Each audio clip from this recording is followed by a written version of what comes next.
Olá, você está no canal Federais do Ensino Papo Trânsito e o papo de hoje é sobre as circunstâncias que podem agravar, e muito, um crime de trânsito e, claro, as consequências disso tudo. Bem, hoje a gente vai mergulhar no lado mais sério da legislação de trânsito, usando como base o nosso Código de Trânsito brasileiro. É super importante a gente entender qual é a linha que separa uma simples infração, que vai te dar uma multa, de um crime de trânsito, que pode levar até para a cadeia. E a grande questão é, o que exatamente faz uma infração comum virar um crime com a pena aumentada? É isso que a gente vai desvendar agora, passo a passo, seguindo esse nosso roteiro de hoje. Ok, vamos começar do começo, né? Quais são os fatores que a lei leva em conta para aumentar a punição de um crime de trânsito?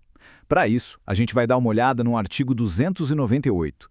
E olha só que interessante, o que a gente está vendo aqui é o texto da lei mesmo, na íntegra. É a base legal para tudo que a gente vai conversar a partir de agora.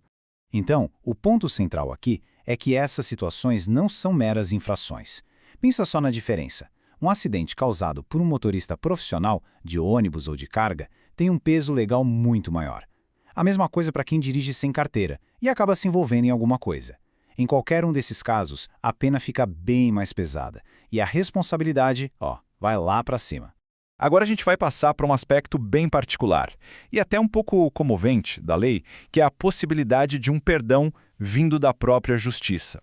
É o seguinte, embora esse artigo específico tenha sido vetado, o conceito de perdão judicial já existe no direito penal e pode sim ser aplicado em casos de trânsito. A ideia por trás disso é que, em algumas situações, a própria tragédia já serve como uma punição. Para ficar bem claro, imagina um cenário terrível. A pessoa que está dirigindo perde um filho, ou o marido, a esposa, no mesmo acidente. A lei reconhece que a dor que essa pessoa está sentindo pode ser uma punição muito maior do que qualquer outra que o Estado possa impor. Agora vamos falar de uma atitude que é um verdadeiro divisor de águas depois que um acidente acontece: a prestação de socorro.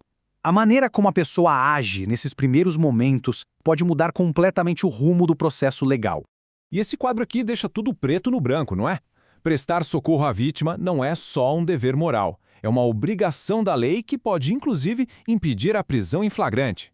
Já do outro lado, omitir socorro não só permite a prisão imediata, como também joga a pena do crime lá para cima. E isso, claro, nos leva a um dos crimes de trânsito mais graves que existem: causar a morte de alguém ao volante, mesmo que sem a intenção. Aqui a gente vê exatamente o que diz a lei sobre essa ofensa tão séria. O homicídio culposo no trânsito acontece quando não existe a intenção de matar, mas a morte acaba acontecendo por imprudência, negligência ou imperícia de quem dirige.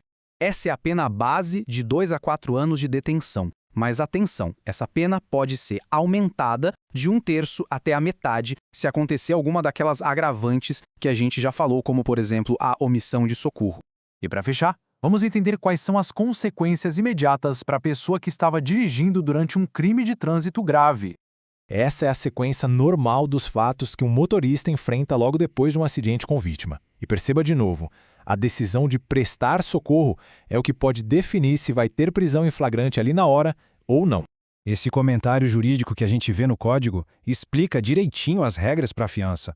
É um passo fundamental no processo, que define a liberdade provisória de quem é acusado. Então, aqui está o pulo do gato. Para crimes como o homicídio culposo, que tem pena máxima de 4 anos, a fiança pode ser definida ali mesmo na delegacia, pelo delegado, sem precisar esperar uma decisão do juiz. E no final de toda essa análise, fica uma reflexão importante no ar.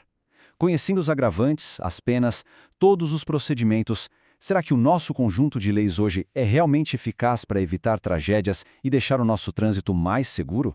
Federais do Ensino, um papo melhor para um mundo melhor. Produzido por J. Nascimento. Se você gostou deste conteúdo, deixe seu like e siga as nossas redes sociais. Federais do Ensino Papo de Trânsito @gmail.com.